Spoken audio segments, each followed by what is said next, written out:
ایک بار جبرائیل علیہ السلام نبی کریم کے پاس آئے تو آپ صلی اللہ علیہ وآلہ وسلم نے دیکھا کہ جبرائیل کچھ پریشان ہے۔ آپ نے فرمایا، جبرائیل کیا معاملہ ہے کہ آج میں آپ کو غمزدہ دیکھ رہا ہوں؟ جبرائیل نے عرض کی، اے محبوب، کل میں اللہ پاک کے حکم سے جہنم کا نظارہ کر کے آیا ہوں۔ اس کو دیکھنے سے مجھ پر غم کے آثار نمودار ہوئے ہیں۔ نبی کریم صلی اللہ علیہ وآلہ وسلم نے فرمایا، جبرائیل مجھے بھی جہنم کے حالات بتاؤ۔ جبرائیل نے عرض کی، جہنم کے کل 7 درجے ہیں۔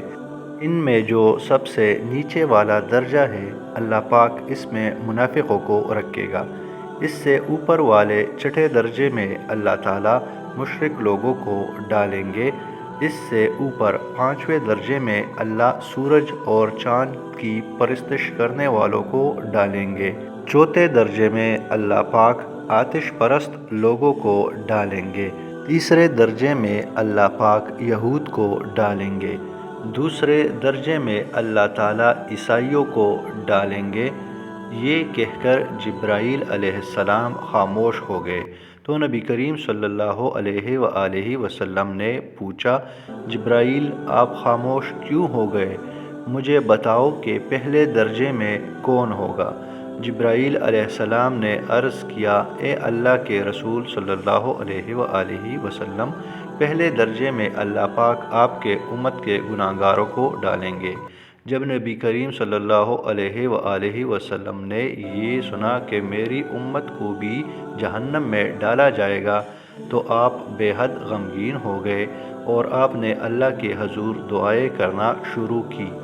3 دن ایسے گزرے کہ اللہ کے محبوب مسجد میں نماز پڑھنے کے لیے تشریف لاتے، نماز پڑھ کر حجرے میں تشریف لے جاتے اور دروازہ بند کر کے اللہ کے حضور رو رو کر فریاد کرتے۔ صحابہ کرام حیران تھے کہ نبی کریم صلی اللہ علیہ وآلہ وسلم پہ یہ کیسی کیفیت طاری ہوئی ہے۔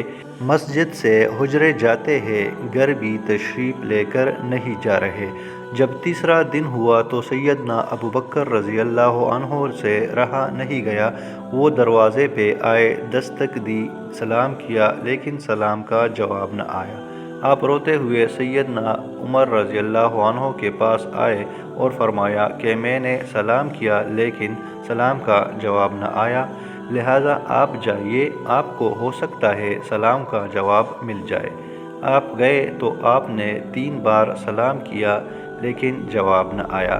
حضرت عمر رضی اللہ عنہ نے سلمان فارسی رضی اللہ عنہ کو بھیجا لیکن پھر بھی سلام کا جواب نہ آیا۔ حضرت سلمان فارسی رضی اللہ عنہ نے واقعہ کا تذکرہ علی رضی اللہ عنہ سے کیا۔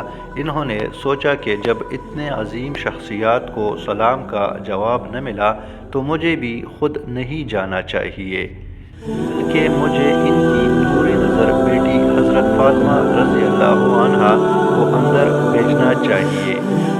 لہٰذا آپ نے فاطمہ رضی اللہ عنہا کو سب احوال بتا دیا۔ آپ حجرے کے دروازے پہ آئی، سلام کیا، ابا جان السلام علیکم۔ بیٹی کی آواز سن کر محبوب کائنات اٹھے، دروازہ کھولا اور سلام کا جواب دیا۔ فاطمہ رضی اللہ عنہا نے کہا، ابا جان، آپ پر کیا کیفیت ہے کہ 3 دن سے آپ یہاں تشریف فرما ہیں؟ نبی کریم صلی اللہ علیہ وآلہ وسلم نے فرمایا کہ جبرائیل علیہ السلام نے مجھے آگاہ کیا ہے کہ میری امت بھی جہنم میں جائے گی۔ فاطمہ بیٹی، مجھے اپنے امت کے گناہگاروں کا غم کھائے جا رہا ہے اور میں اپنے مالک سے دعائیں کر رہا ہوں کہ اللہ ان کو معاف کر اور جہنم سے بری کر۔ یہ کہہ کر آپ پھر سجدے میں چلے گئے اور رونا شروع کیا، یا اللہ میری امت، یا اللہ میری امت کے گناہگاروں پہ رحم کر، ان کو جہنم سے آزاد کر۔ کہ اتنے میں حکم آیا، اے میرے محبوب، غم نہ کر، میں تم کو اتنا عطا کروں گا کہ آپ راضی ہو جائیں گے۔ آپ خوشی سے کھل اٹھے اور فرمایا، لوگو، اللہ نے مجھ سے وعدہ کر لیا ہے کہ وہ روز قیامت مجھے میری امت امت کے معاملے میں خوب راضی کرے گا، اور میں نے اس وقت تک راضی نہیں ہونا جب تک میرا آخری امتی بھی جنت میں نہ چلا جائے۔ ہمارا نبی اتنا شفیق اور غم محسوس کرنے والا ہے، اور بدلے میں ہم نے ان کو کیا دیا؟ میری آپ سے گزارش ہے کہ اپنے نبی کی رحمت کا یہ پہلو دوسروں کے ساتھ شیئر کریں۔